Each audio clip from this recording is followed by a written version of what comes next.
additional restraint. The Federalist Society seeks to educate the legal community through its programs and publications about how limited constitutional government based on the rule of law can have a positive effect on the state of law and public policy.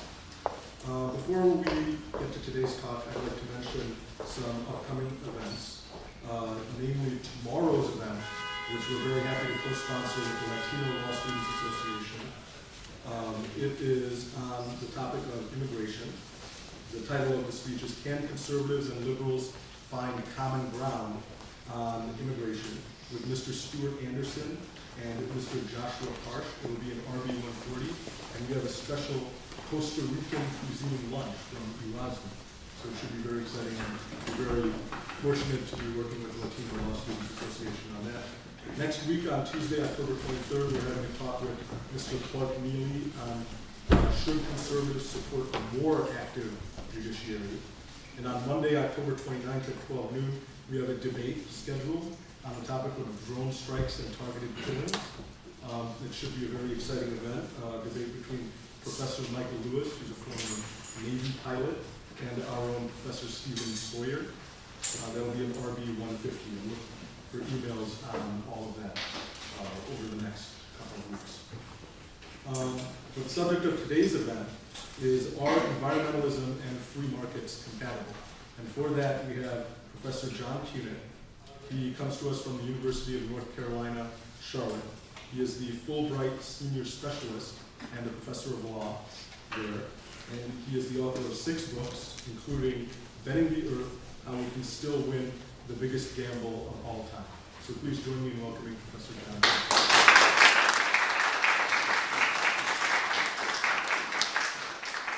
Thank you, Aslan. Actually, it's 7 books, but he doesn't count my Cubs fans leadership secrets book.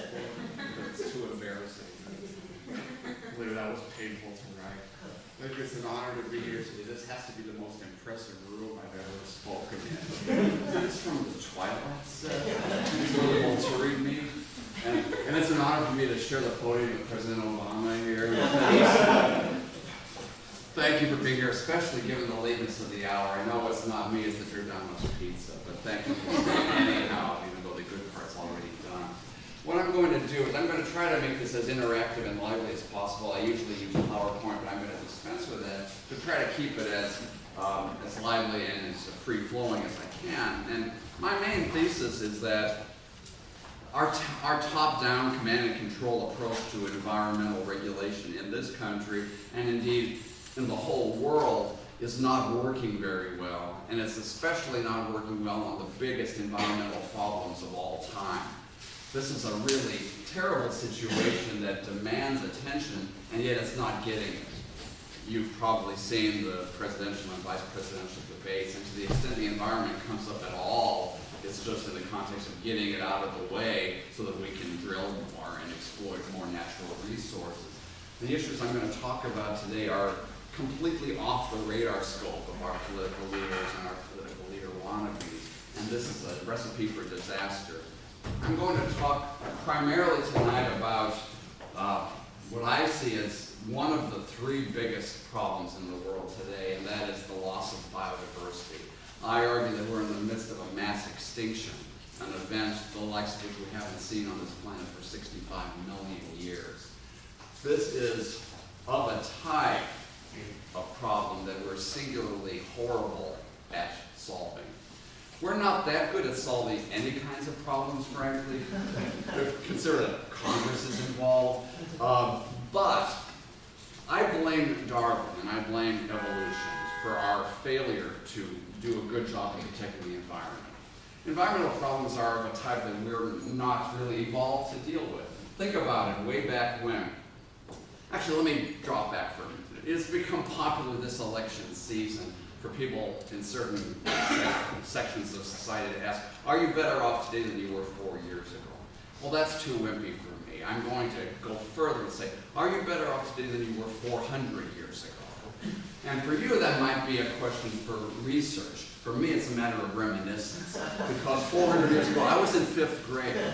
And you think certain concerts are hard to get into these days? You should have been there during the first run of 12th Night, trying to get in. Oh my 100 years ago. We're not used to thinking in terms of that kind of perspective, right? Heck, we hardly think 2 weeks ahead, and therein lies the problem. We evolved to deal with certain immediate problems. Many, many centuries ago, we evolved to deal with problems like a saber-toothed tiger charging out of the brush at us. And you don't have time to focus group that kind of a problem. You have a split second to decide, does she want to give me a big hug or does she want to eat me for dinner? No time for nuanced analysis. It's fight or flight. You decide in a split second, and the result of your decision could easily be a matter of life or death. So we evolved to deal with that kind of immediate, obvious, in-your-face kind of crisis, short-term in the extreme. What we don't deal with are the kinds of crises that typify the environmental problems that are the most important in the world today. Not all crises are fast-moving.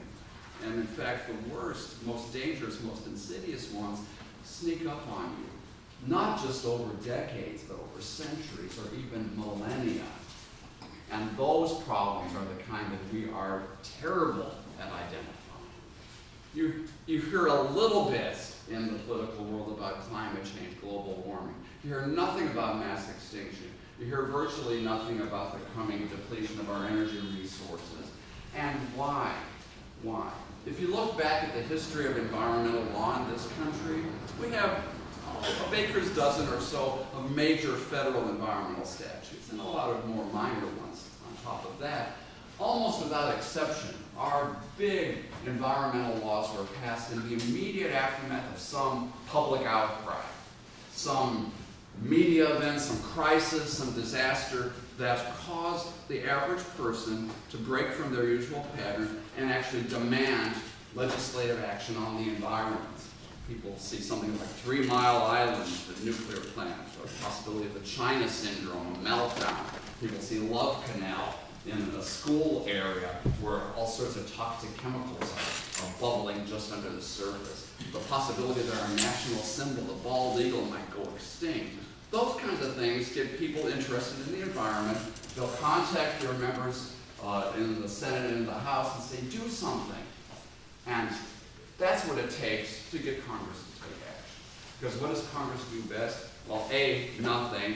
B, try to get reelected, right? That's what they really care about, let's be honest. And so unless people are demanding action from them, they're going to focus on something that they see as more directly related to their prospects for reelection.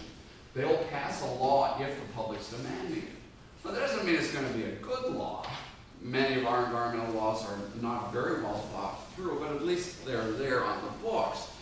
What they will not do is proactively think ahead, look at the science, look at the long-term trends, and say, this is something that's coming way over the horizon. Might not really be a crisis for centuries, but unless we do something now, at some point, there's going to be a crisis. The only way to really head that off is to take action now, when things are still relatively calm. Congress doesn't do that. Are you kidding me? They don't do it on entitlements, Social Security, Medicare, Medicaid, and they don't do it on the environment.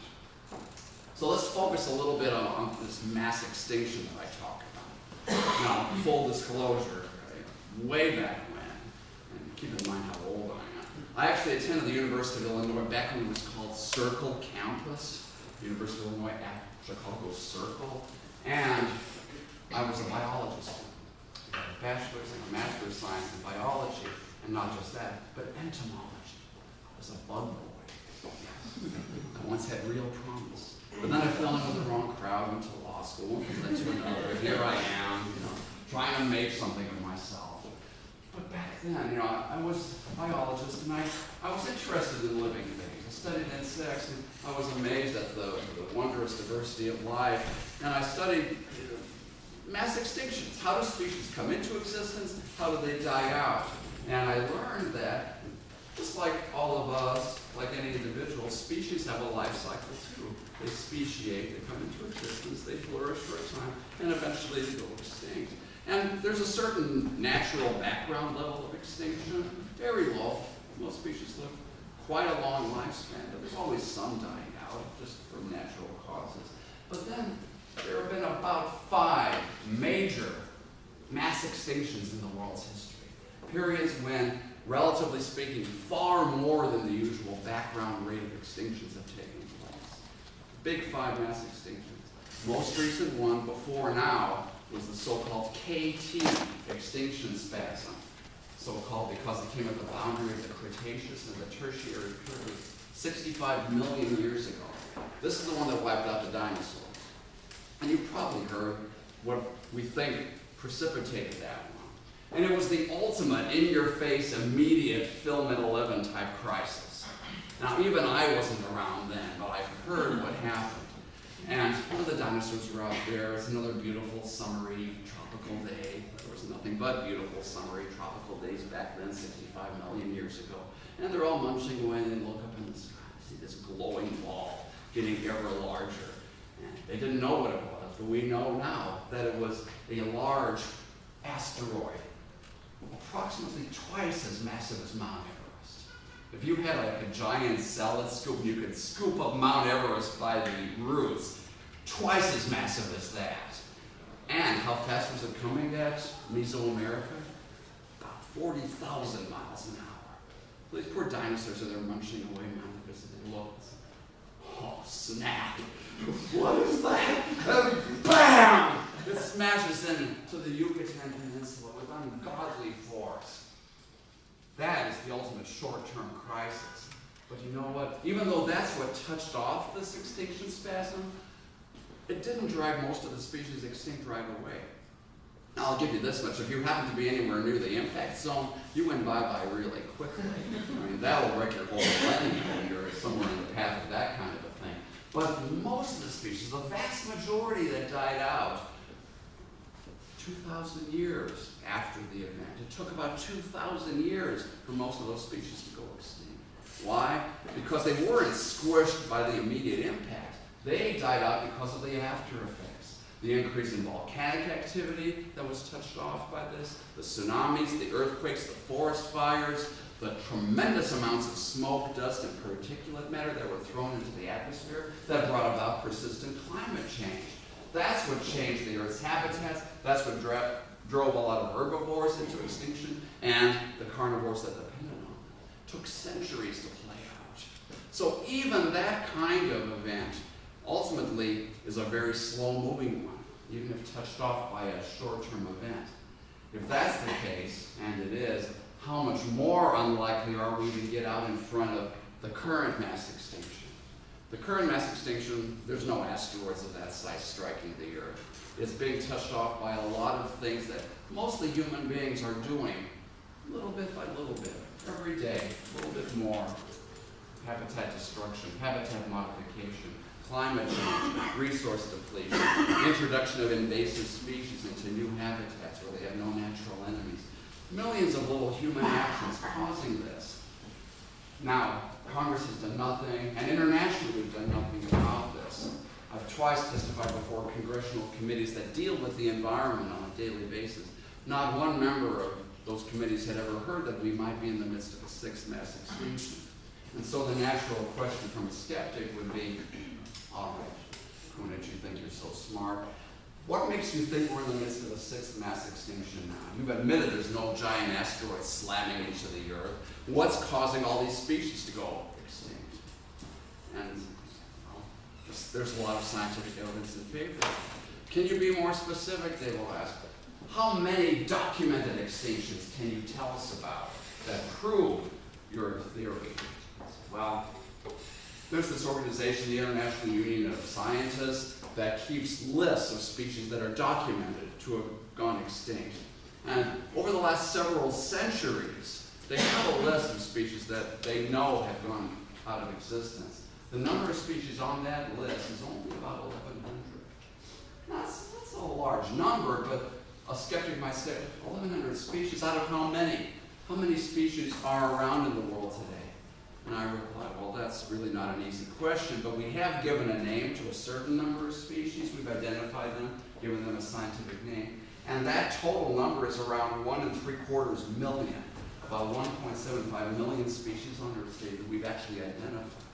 And so a skeptic would say, 1,100 out of 1.75 million is a really small number. Sounds like that might be the background level of extinction. so why don't you just go away and bother somebody else? I said, I'm not done yet. There's something else here. But unfortunately, it's something that requires you to think a little bit and to connect the dots. And you're all smart enough to be able to connect the dots. Senators, representatives, they skip that day in preschool. They don't know how to connect the dots. So let me try to do it in a way that even a senator could understand if we had one here. Bear with me for a minute. What are these things called islands? They're surrounded by water. Some of them are far out in the ocean. And so a lot of species, if they're on an island, they're stuck. They really can't go anywhere else. Fine. Species that are on an island, there's a definite mathematical relationship between the size of that habitat and how many species go extinct. Studies show, it's called island biogeography, that if an island loses 90% of its primary vegetation, 90% reduction in its vegetation, that will lead to an eventual extinction of half of the species on that island. Half. Okay. There are these things, these biodiversity hotspots in the world today. Little pockets of land where half of all known species are found. And not just found, but they're found there and nowhere else. Half of all known species are endemic to these biodiversity hotspots in the world. That if you took their landmass and added it together in the aggregate, would be less than 2% of all the land on Earth. So half of all species are found in these hotspots. Is that related to the concept of island biogeography? Well, yes, because many of these hotspots are actual islands, and the others are functionally the equivalent. They are rainforests, they are grasslands, they are areas that have a certain kind of vegetation, a certain kind of habitat and climate, and species that are endemic to those live there because they have to, not because they want to. They are narrowly adapted to those conditions, and if they could live somewhere else, they would, but they can't. And so when these actual or functionally equivalent islands are decimated, it's reasonable to presume that we'll have a similar loss of species. That eventually, when the hotspots lose 90% of their vegetation, are shrunk to that extent, half of all the species that are found there will go extinct. And this has actually happened. Those 25 biodiversity hotspots have already lost 90% of their area because of human activity, deforestation, slash and burn agriculture, urban sprawl, other sorts of mining and resource depletion. And so that would mean eventually half of these species are going to go extinct. How many is that up to? Half of all known species are found in these hotspots. That's about, say, 900,000 species, about half of all life on Earth. And if half of those are going to go extinct eventually, half of 50% is 25%. That's a mass extinction. We haven't lost that many species in a relatively short period of time for 65 million years since the dinosaurs went away. Now, I would have already lost the senators by this point. So saying, huh? Islands? Yes, I'll draw you a picture. Land, water, small. But it gets worse. It gets worse because if they were still awake and following, they say, wait a minute, what do you mean eventual loss of 50% of the species? We deal with a very short-term perspective. We'd like our crisis to be immediate, quick, fast action. What fast action? What do you mean eventual loss? You say, well, there's this thing called when species are reduced to a certain amount, when they lose a certain percentage of their population and their territory and their food, they become committed to extinction. They become what the ecologists call the living dead. Believe it or not, that's what they call them. I know it sounds like something from a bad George Romero horror film, but yes, the living dead, committed to extinction. And no one knows where that point is. It differs for each species. But there comes a point where the numbers are so low and their available habitat is so decimated, they are going to eventually die out. They'll never reclaim their actual place in the ecosystem and in the web of life. And they might limp along for centuries, even millennia, just hanging on in the last stand mode. Because as they say in the Jurassic Park movies, life will find a way. They'll try to cling to life. They could go on for centuries. but eventually they'll go out. They can't help but go out eventually when something like an epidemic or a disastrous fire or a tsunami or an earthquake wipes out the remaining ones. And as sad as it is to say, it's probable that species like the Siberian tiger and the giant panda are committed to extinction. Even though you can see them today in zoos, and there's still some in the wild, but very few. And so, sad but true, species like that are probably the living dead. Now, if you're a skeptic, extinct means extinct, like the dinosaurs. You don't see any dinosaurs around in zoos or in certain remote habitats. Species like the panda are still alive. Yes, I know that. I'm just saying, because of what we've done, we've committed them to extinction. We've given them a death sentence. We just don't know when it's going to be fully carried out. But they are on death row right now, and there's nothing we can do about it. Now, that's a sophisticated argument. It requires connecting a few dots, but it makes a great deal of sense. It's backed up with really solid science. The problem is, it's never a crisis that demands immediate attention. People say to me, well, mass extinction, it sounds really terrible. What does it look like? Look out the window. That's it. It looks perfectly normal. It's calamity masquerading as calm. Everything looks perfectly normal, and that's the insidious part of it. There's nothing alarming about it. It's business as usual, and so nobody gets into an uproar about it. Nobody petitions Congress to take action, and no senators or Congress people are going to put together legislation for a problem that no one really has on their radar scope. This is the problem. We have the same kind of situation with climate change, the same kind of situation with energy sources. It's clear that human activities have contributed to an increase in greenhouse gases in the atmosphere, both from our industrial processes putting more carbon dioxide and methane and other pollutants into the atmosphere, and by removing sources that would otherwise take carbon dioxide out of the atmosphere, i.e. plants. We've gotten rid of a lot of plants that would ordinarily convert carbon dioxide to oxygen. So we've clearly altered the composition of the atmosphere. And yet, you look at the figures on the temperature, to the extent we have data, interpretable in various ways. The last 10, 12 years, pretty normal, some regional variation. But, you've probably kept up with some of the controversies about whether climate change, global warming is real or not. You can make arguments both ways. And we don't like our crisis to be debatable. We like our crisis to be unmistakable, incredibly clear, so that there's no possible rational course of action but to panic and do something quickly. Climate change isn't like that. It may get to that point, but if it ever does, it'll be too late to stop it.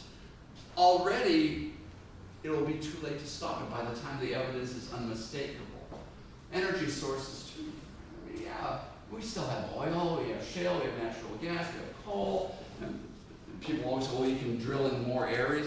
But of course there's a limited amount. We're not making more fossil fuels. At some point, we will run out, and before we run out, they'll be scarce enough that they'll be prohibitively expensive. Right? I mean, you can't possibly question that, and yet we're not there yet, and we may not be there within any of our lifetimes.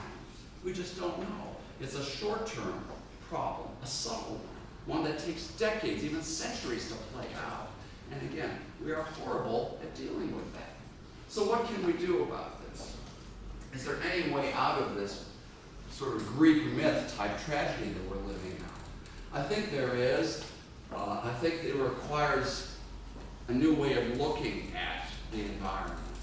And I don't claim to be optimistic that this paradigm shift is going to happen, but I happen to be in a room where I have confidence that you can grasp this argument and maybe do something with it. That's why I do these talks. I think the main problem is, if you're inclined to do nothing, which is really our national pastime, it's not baseball, it's not football, it's just do nothing. If you're inclined to do nothing, you don't need much excuse, right? If somebody says, on the one hand, there might be a mass extinction, on the other hand, we haven't lost that many species yet, you say, check back with me when you're sure. Check back with me when literally all hell's breaking loose, and then maybe we can talk. Same thing with the climate, same thing with the energy. There are question marks. There are doubts. There are uncertainties. No one knows for sure how bad it is, when the point of no return will be reached, and what our success rate will be if we try one thing or another to turn these crises around. These are big question marks, right? And have we ever dealt with a situation where we have to make major decisions in an atmosphere of uncertainty and doubt? Well, it turns out that there are some great thinkers who have lived, most of them hundreds of years ago, who have dealt with that very issue. And I'm just going to mention one of them now. Blaise Pascal. He lived several centuries ago, which is too bad because with a name like Blaise Pascal, he would have made a great pitcher. Now pitching for the White Sox, Blaise Pascal. I wish Kerry could have been around to announce it. Blaise Pascal. Holy cow. We would have an ungodly fastball, tremendous breaking stuff. Oh my goodness. Blaise didn't invent baseball. He didn't know his name would have been so perfect, so he would have invented baseball. But he did invent hydraulics, modern probability theory, the first calculator, all sorts of things. But ironically, he's best known for something he never intended to be published. He was just sort of having a discussion with a friend of his, so he scribbled a few things on one of his other papers, and it turned out to be Pascal's wager, which, simply put, is a way of making momentous, even life and death decisions when you don't know all the facts that are relevant to making a good decision. It's like being trapped in a really bad version of Deal or No Deal, where it's like the lady or the tiger. Do you want briefcase number 1 or briefcase number 2? You pick one, you're made, you're good for life, an eternity of riches and all manner of wonders. The other one, you're dead. And you gotta play. You have no choice of sitting it out. You're compelled to play.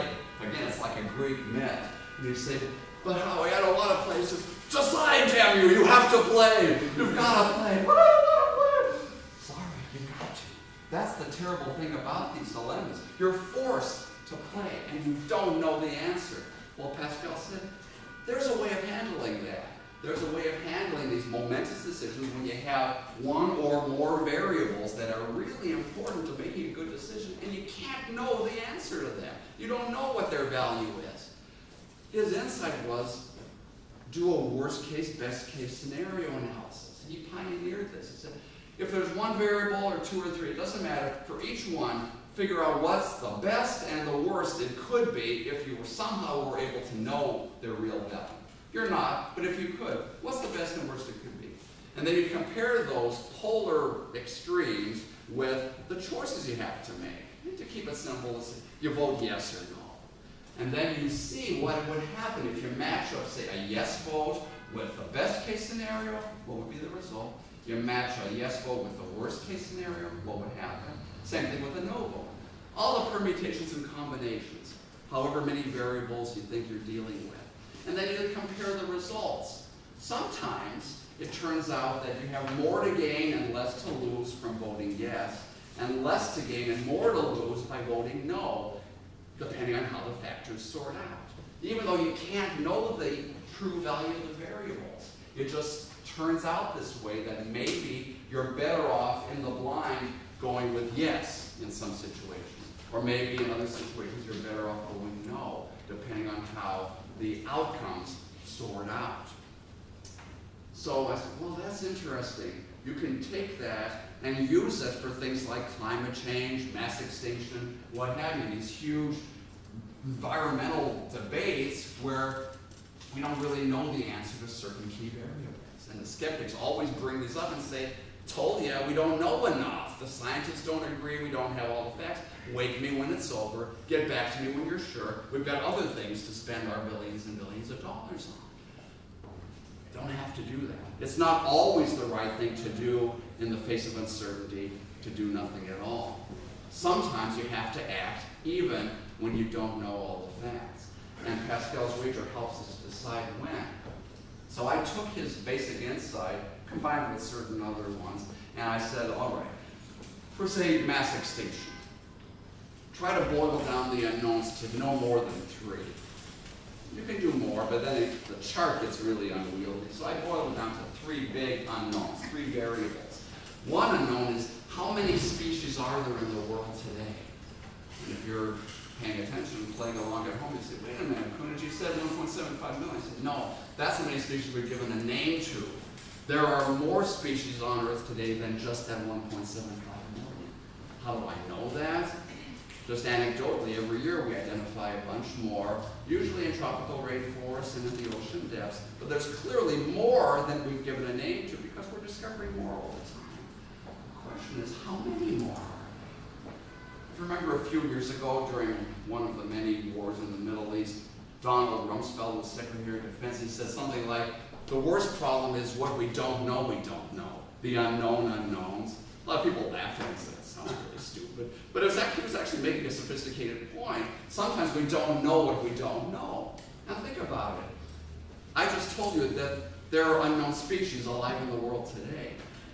But I can't tell you how many there are. And believe it or not, there are credible scientists. I don't mean guys sitting around in their pajamas all day blogging. I mean PhDs from the world's greatest universities who have done this for decades, who've dedicated their lives to this, who disagree vehemently on how many unknown species are around in the world today. Estimates vary from, say, maybe 300,000 more, 10 million, 20 million, 30 million, 100 million more.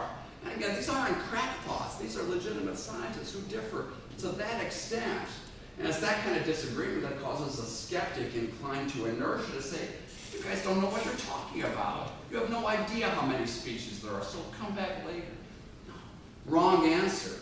You can say, all right, one of the unknowns is how many species are around today. And it might be that it's no more than 1.75 million. Magically, the last species we identified is the last one. There ain't no more. We've identified them all. Everybody go home. Or it could be there's 100 million more. All right. Those are the polar extremes. You can have as many things in between as you want, but it makes it easy to just pick the high and low. Second unknown, who cares? If we lose all these species, or most of them, what's in it for us? We're good at asking that. What's in it for us? Not so good at just doing things because they're the right thing. It's going to make us money, it's going to kill us if we don't do this right. Well, it might. Some species, we can't really tell what value they have in terms of being worth money or a source of medicine or food or an energy source. Others, obviously, we know they're very valuable. For the species we've given a name to, frankly, we're not sure about what most of them do. We don't know what their life cycle's like. We have no idea what their genetic code is. We don't know what potential uses they could be put to. A fortiori, we have absolutely no idea what the unknown species could hold. And so, the second variable is the value of these species, either identified or not. What's in it for us? Could be nothing. You might find them curious, you might think they're cute or ugly or interesting, but no real practical value. Or it could be there's another penicillin out there, or even more, the cure for a disease that we haven't even been hit with yet, that might come up 7 centuries from now. The cure might have been in one of these species we let go extinct. Penicillin, after all, came from bread mold. It's a pest. If we were able to eradicate it, we would have. It was destroying our food. We don't want bread mold.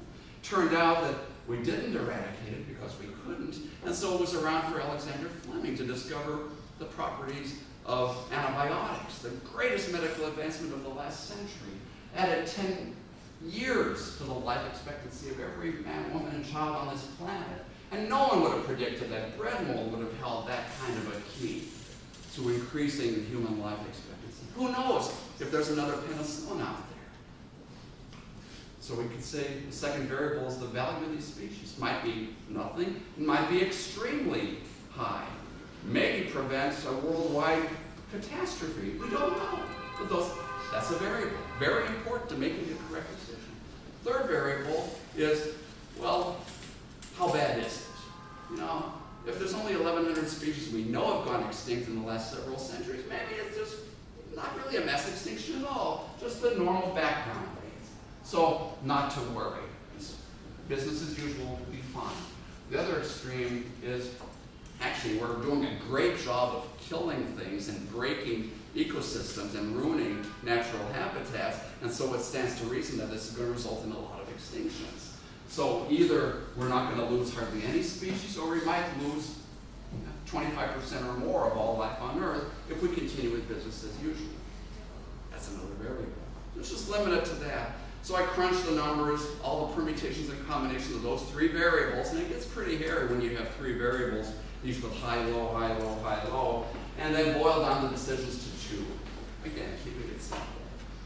Vote yes on preserving the biodiversity hotspots of the world, or no, stick with the status quo. Thank you, High School Musicals. So, yes or no? And it's a relatively easy decision because you don't have to have identified the species. You just have to know that they're probably in these habitats. We don't know how many unknown species there are, but it stands to reason they're going to be predominantly located where the known species are. These habitats, these hotspots, are ideal places for species to live. They tend to have a lot of variety, a lot of nutrients, favorable climates, not a lot of terrible weather, and so unreasonable to presume that the unknown species aren't found there to at least the same extent as the known ones. It's a logical argument. So if you preserve the hotspots, seal them off, to the extent you can, prevent them from being developed, in the blind, you're probably going to save the species that are there. We could do that. It would cost, several $1 billion a year and a lot of effort, but we could do that. That's something that's feasible. So you could say, all right, yes or no, we're going to do this or we're not. Compare that with all the permutations and combinations of these values and see what's the result. Now, trust me, if I had my slides up here, I could show you these charts, and you'd be weeping right now. Oh, it's so beautiful. I can see it. Yes, yes, I believe. It's right to preserve the hotspots. Yes, can I get an amen? Yes. And it would be stupid, it would be so short-sighted and counterproductive to vote no. Given these unknowns, even though we don't know their true value, the odds are in our favor if we vote yes. We've got to preserve the hotspots. That's the beauty of Pascal's wager. He can help us to make decisions, momentous, earth-shaking decisions, even in an atmosphere of uncertainty. And it can do the same thing for climate change, it can do the same thing for energy depletion. You have to pay attention to what you're doing, you have to pick the variables correctly, and be realistic about what the variables are and what your prospects for doing something about them might be. Some things are an easier fix than others. Biodiversity loss by preserving habitats. We know how to do that. We usually don't, but we know how to do it. Climate change, on the other hand, is a difficult situation. First of all, it's the whole world, right? It's the whole world's climate. It's not just the United States, it's not just Illinois, not just the Northern Hemisphere. It's everything. And a lot of nations are contributing to the problem, mostly on both ends of the spectrum, spewing a lot of greenhouse gases into the atmosphere with the internal combustion engine and industrial processes, and removing the carbon sink, the plants that ordinarily would fix the carbon and take it out of the atmosphere. A lot of nations are doing that. We happen to lead the world in per capita greenhouse gas emissions, but China's up there, India, Brazil, a lot of nations are doing their share to make this problem worse. And the problem is, what can we do about this? Can any nation do it unilaterally? Probably not. Even the United States doesn't contribute enough of the greenhouse gases to the global total to be able to unilaterally turn this battleship around. The Earth is a huge, complex system. No one nation can do it alone. So then what? Have we ever cooperated? Have we ever intentionally, as a species, changed the climate of the planet? No.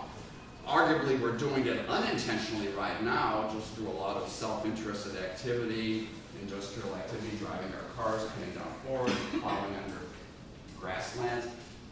That is probably changing the climate accidentally as a side effect. We've never done the reverse deliberately. Could we? Yeah, well, it stands to reason you could just by doing the opposite.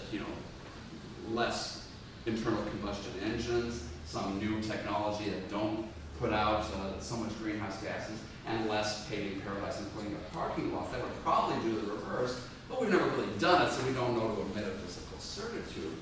The other question is, well, if we did it, Could we? I mean, is it a realistic possibility that the nations of the world, enough of us will cooperate to make this happen? Right now, the only ways we know of changing the Earth's climate result in those kinds of things, the allegory and wrenching transformations of society where we get rid of internal combustion engines in huge numbers and get rid of smokestacks and stop doing those things. Until and unless we come up with some other way that's easier and more cost-effective, we're limited to stopping the things we're doing now and doing something different instead. This would require real sacrifices. This would require wrenching transformations of the way we make our cars run, the way we heat our homes, the way we get our electricity, and myriad other things. Very expensive, very difficult, very onerous. Could do it, but will we? Given all the uncertainties, you might do my Pascal's wager on the Kunich and say, yeah, he's right. Unless we bet on changing the climate of the Earth, at some point, this is going to get to be a real crisis and it'll be too late. We've got to bet on the Earth. We've got to do it now. Can we do it? Can we get enough cooperation from other nations to make that happen? Given that it's going to be expensive and onerous. Well, I thought about this a lot. Are there examples you can think of where a lot of nations of the Earth have banded together to do something that's really difficult, a lot of sacrifice involved, a lot of money, a lot of difficult, life-changing decisions in a common cause? Anyone think of an example where a lot of different nations banded together to make some real gut-wrenching sacrifices? And I don't mean the movie Independence Day. I mean, that's a cool example, but then you have the alien spaceships stepping the hell out of all the capitals of the world. That's bad, you know. What's a real example? Yes? World War II. Say it again? World War II. World War II, yes! That's the example I thought of. And I thought of a lot of possibilities. World War II is the best example. You had people like Joseph Stalin from the Soviet Union banded together with Franklin Roosevelt and Winston Churchill in a common cause. You know, the bitterest of enemies, couldn't be more different. But they banded together and made horrible sacrifices, or at least they dictated that others would make, in huge numbers to combat what they saw as a common threat. Unfortunately, that kind of threat is very different from climate change, right? Think about the threat that they confronted in World War II. Is that General Guderian coming over our national boundary with swarms of Panzer tanks? Why, yes, I believe it is. Is that good or bad? No, sir, that's bad. We've got to stop this, because he's coming here to conquer us and destroy our nation and enslave us and send us to the gas chambers in huge numbers. We've got to stop that. That is an easy threat to spot, even for Stalin, who was stupid enough to sign a non-aggression pact with Hitler. I mean, who would think that Hitler couldn't be trusted? Well, you know, sometimes you just trust the wrong. He had a nice face, you know. Adolf, what did I ever do to you? He came to his senses once Hitler invaded the Soviet Union, conquered half the country. Well, World War II is the only example. Are we likely to band together and make these real life-changing transformational sacrifices for climate change in anything that looks like what we have today? I say definitely not. We're not wired for that. We're not wired to make these kinds of huge sacrifices unless it's unmistakably clear. I mean, General Guderian coming over your boundary with Panzer tanks clear.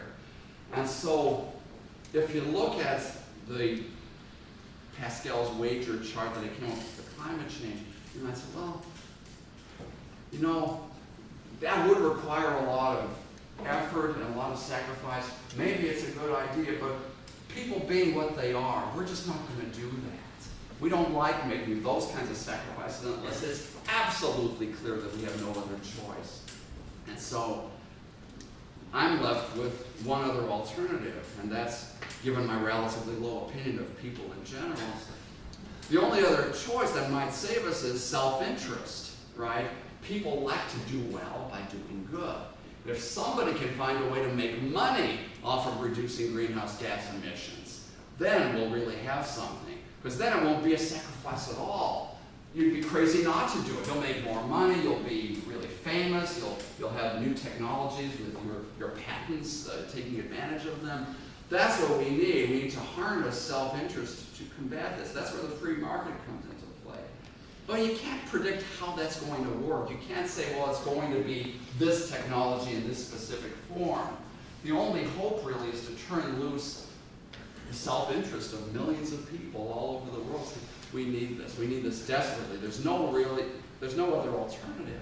And so maybe the government can establish some incentives, but not with targeted grants that say, it's going to be you. We're going to give you a lot of money.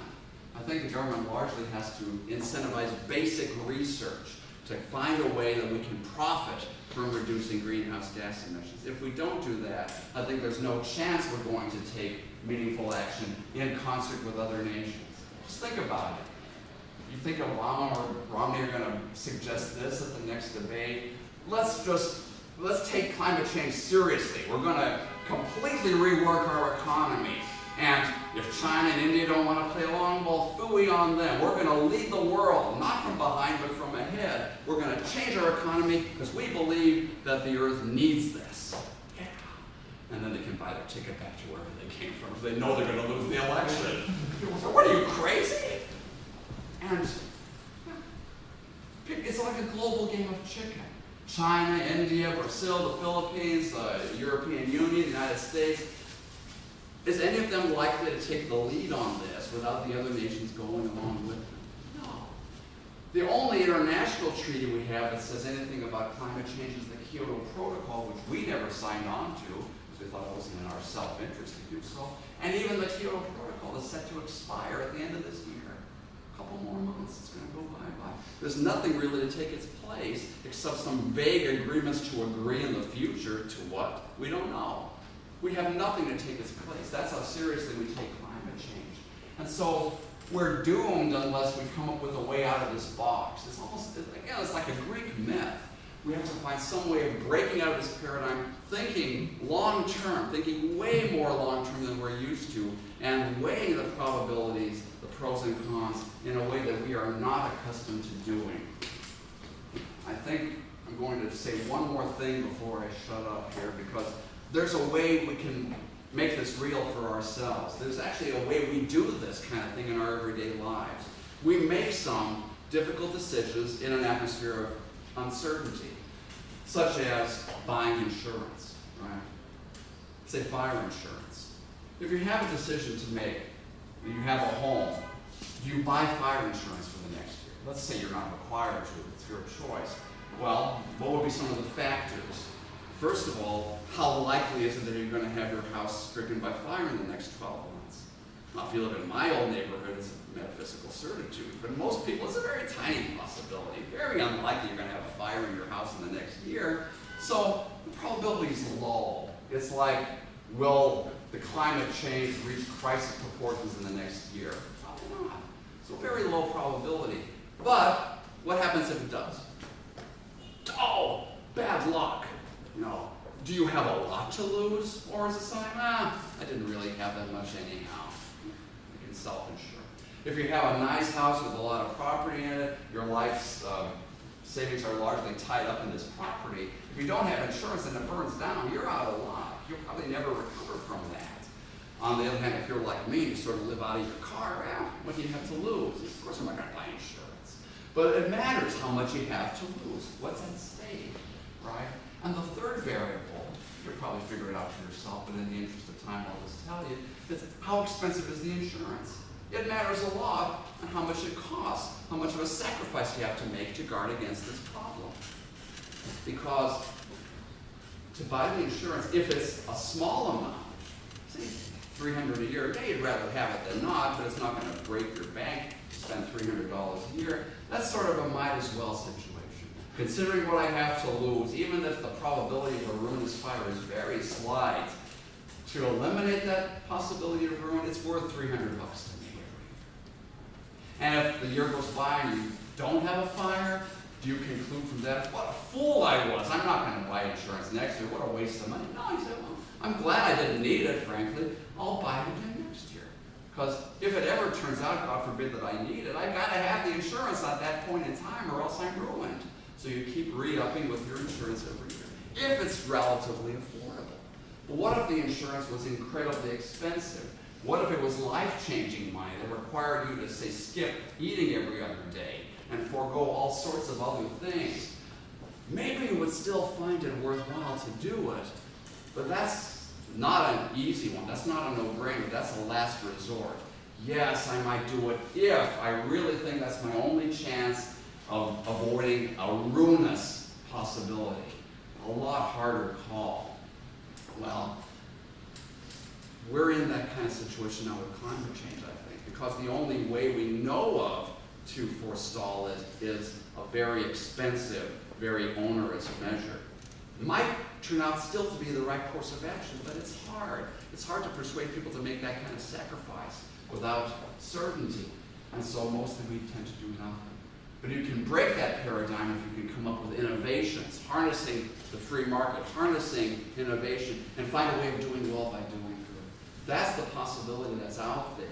But until we come to that point, I'm afraid we're going to continue limping down the road to oblivion one day at a time, not knowing what's going on, most people being completely ignorant of the approaching disaster until it becomes at some point too everlastingly late, and then all you can do is just sort of grin and bear it because too late to take any action at that point. So you can see why I'm never invited to dinner parties. It's really terrible laughs. But you know, sometimes you have to take cognizance, you have to pay attention to these difficult issues. We ignore them every day because we can't. It's not a crisis yet. It might be at some point. So I urge you to start thinking proactively. Think about these issues. Think about my variation of Pascal's wager and see if you reach the same conclusion. Maybe you would come up with different variables from the ones I did. Maybe you would come up with different values for how easy or how difficult the various decisions might be. But at least think about it, because someday many of you will be leaders in the legal and the political world. And if you're used to thinking about these difficult, unknown-laden issues in a sophisticated way, you might find a way out of this terrible box that we've painted ourselves into. And that could make all the difference in the world. So I'm going to stop now and ask if you have any questions or comments. Yes? So leaving aside for the moment the fact that it's very clear which party in this country is interested in funding basic scientific research, and which party is interested in obfuscating the truths that you've laid out here, I want to propose that it's a massive non sequitur to reach the conclusion that only markets can be the solution. Because you spent 45 to 55 minutes convincing us of the massive lack of information. But what I know about markets is that they only function the way that theory suggests that they function when there's perfect information. So what is there to suggest that that the market is in fact going to appropriately weigh costs and benefits in a way that inures to the kind of positive externalities that you're forecasting from market-based solutions, number one. And number two, can you imagine a situation in which the market says, let's create as many of these hotspots as we can. They're so full of biodiversity. So let's go ahead, because we are assuming perfect information, and incentivize massive industrialization, such that Nebraska becomes nothing more than a spot the size of Omaha in terms of its footprint, and that we get massive biodiversity there within some geologically short period of time. And therefore, we're able to massively bump up biodiversity by creating more of these hotspots, leaving aside all the problems that climate change is going to cause in that sort of scenario. I just don't understand how market solutions have anything to do with what you described for 45 minutes. Okay. Well, you clearly can't create a hotspot. You can get rid of the ones we have, but you can't make Nebraska into a hotspot no matter what unless you wipe out all the life on Earth, and that's all that's left. It just can't be done. You can't transform habitats into ideal hotbeds for biodiversity just by legislative fiat. The other thing is markets don't have perfect information. They never do. They deal with probabilities all the time. The odds, the probabilities, what is the prudent decision amongst several options. And so you can never find perfect information. You might insist on it, but that's just a recipe for inertia, for not taking action. And we don't have certainty in anything else. I mean, in my book, I extrapolate, acknowledging that it's a reach, it's just metaphorical, the works of Werner Heisenberg, Kurt Gödel, Edward Lorenz, and others, dealing with uncertainty as basically built into the fabric of the universe. Even math, there is uncertainty built into all of it. Incompleteness. We can never know anything perfectly. Never. Anything. And so we can't insist on it. It would be foolish to even try. We're always dealing with probabilities, even down to the location of an electron in an atom. It's a probability distribution. It's a cloud. It's not a little ball orbiting around a bowling ball core.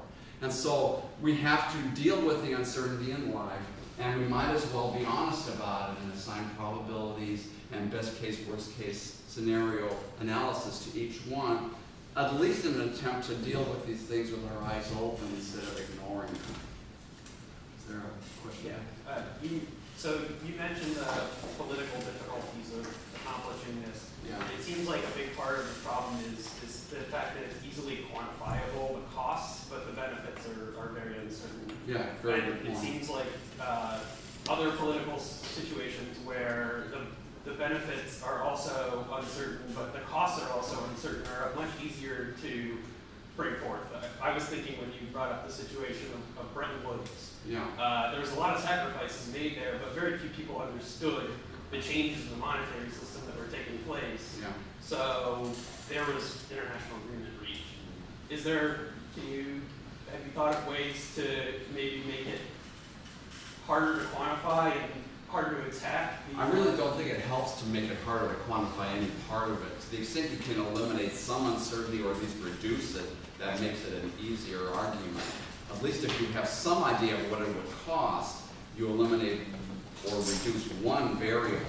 I don't think it helps to say, well, we have no idea what it would cost, and frankly, there are these questions about how big the problem is and that's going to reach the price point.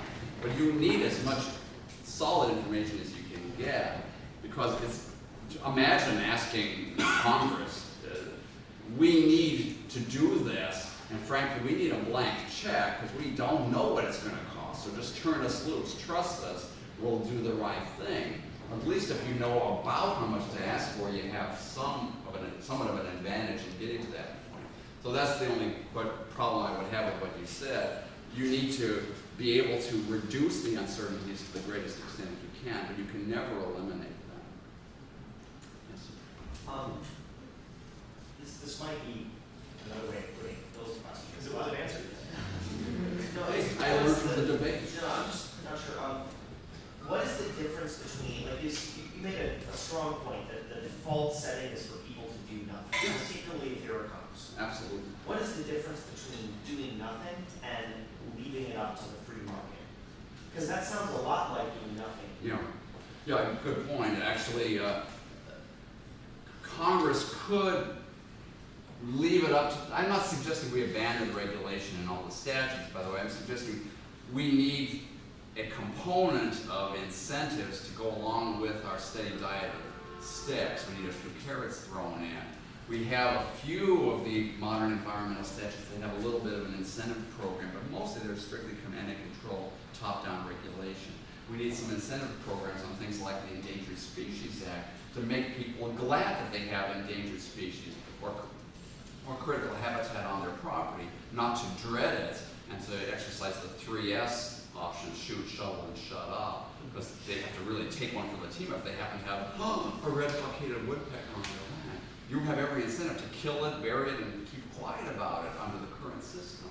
So I think Congress could take proactive steps to increase incentives, remove some of the disincentives, remove the perverse incentives that are built into laws like the Endangered Species Act, rather than do nothing. That's a positive step. Doing nothing is actually a misnomer, because when you stay with the status quo, say on climate change, mass extinction, or energy, you really are making a decision. Your decision is that it's not worth taking action about. I'm deciding to press on as usual.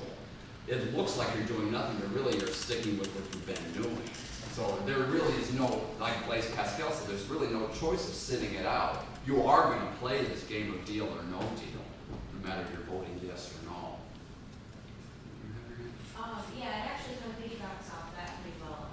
So by removing some of these incentives to, build all that, what else would you, can you give an example of something else that you think that either the government or we as society could push to provide an incentive to the private market to also work towards a solution or work towards some improvement in the environmental issues that we've been talking about? One example actually was in the Clean Air Act Title IV, the acid rain section, where that was the cap and trade, the archetypal cap and trade program.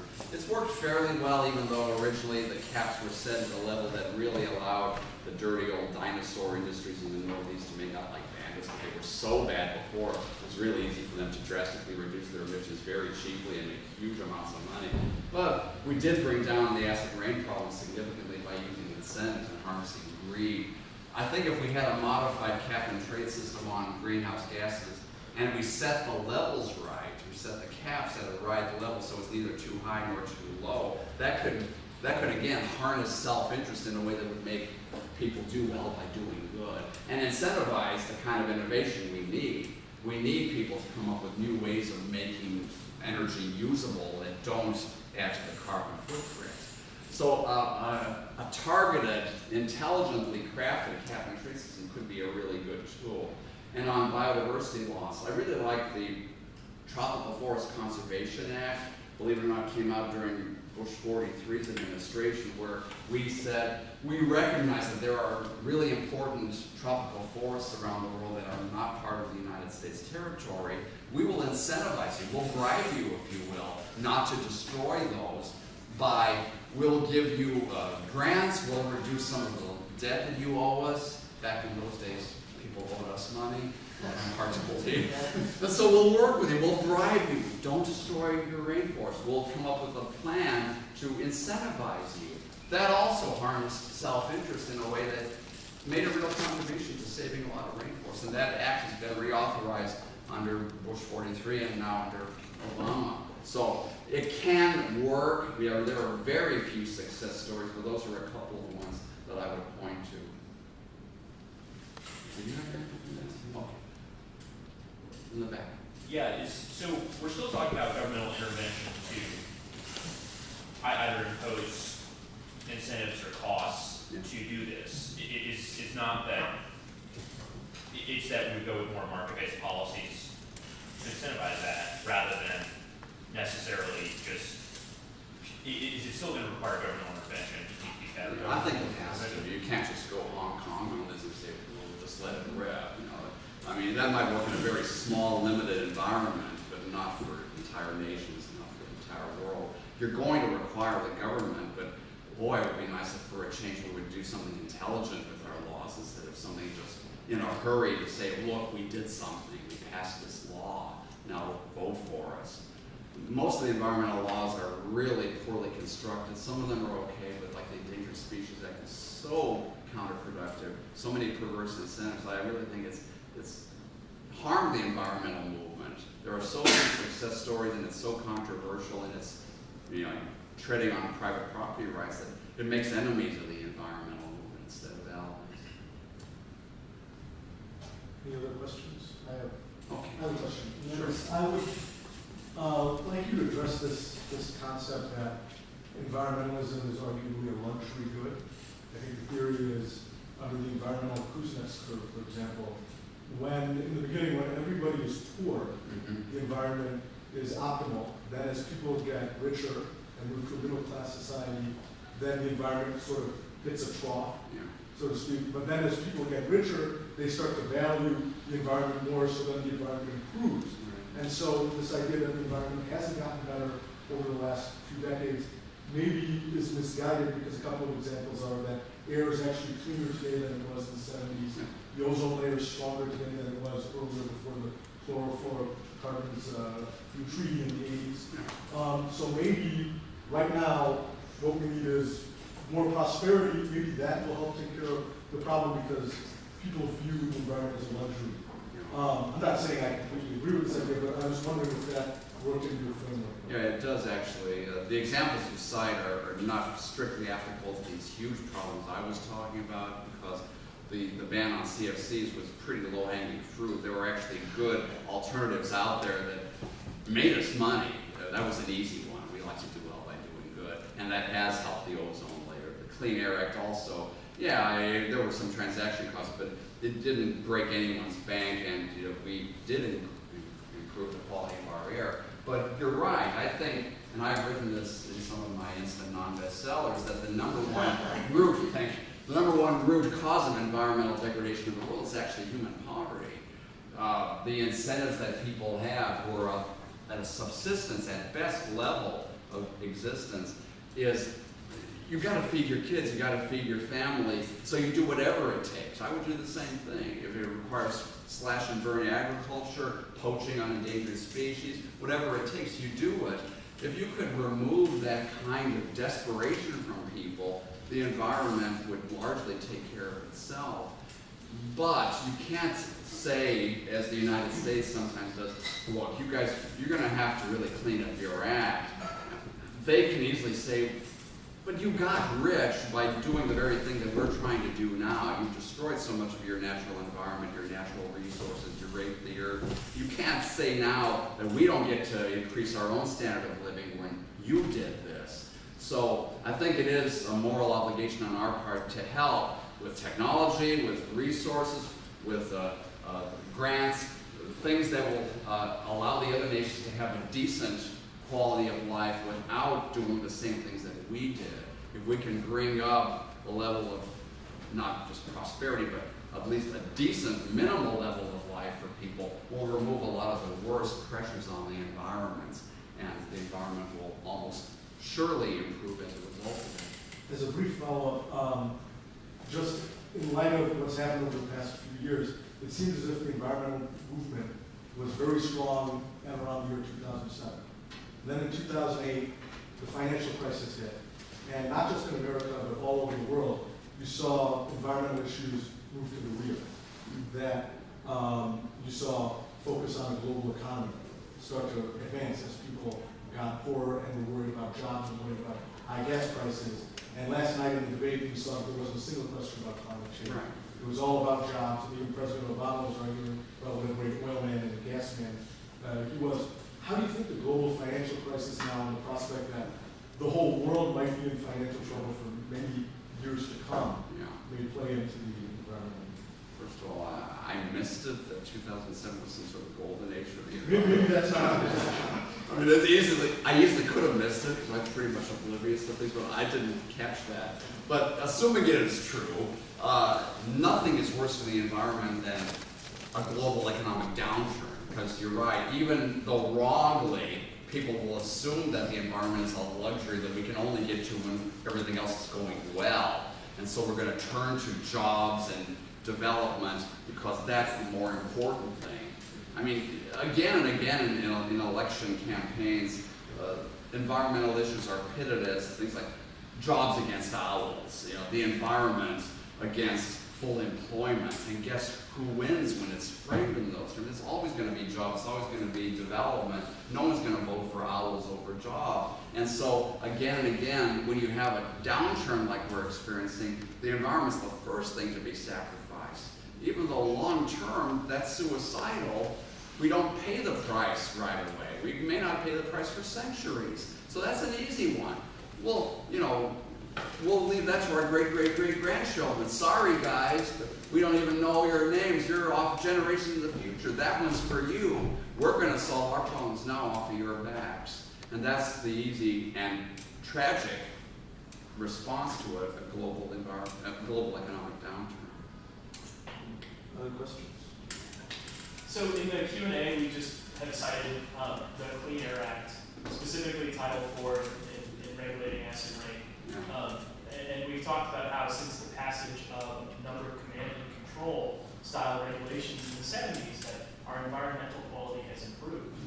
Meanwhile, there has been economic growth since the 1970s. What is there to suggest again that markets are what caused there to be better environmental quality rather than command and control? I never said markets cause it, but that markets can be a part of the solution.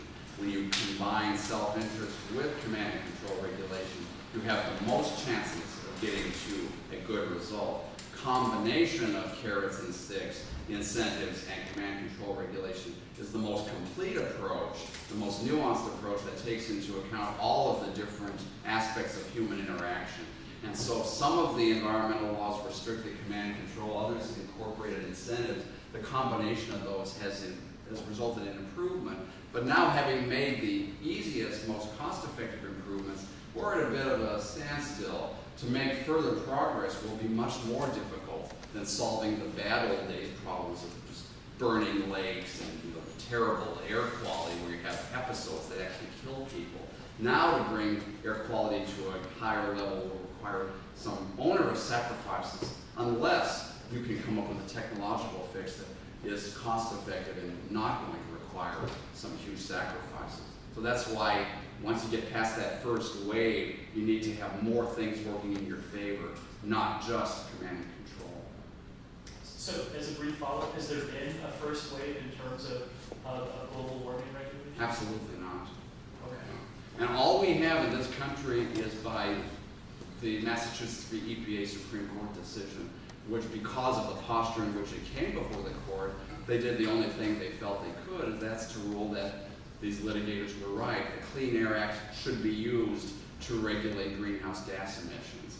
Clean Air Act is a good statute, it's one of the best ones, but it's a decidedly poor fit for combating climate change. Right now, that's all we've got because Congress hasn't seen fit to do a legislative fix.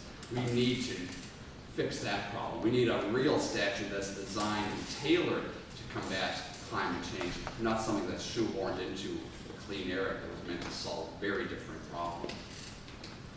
Thank you so much.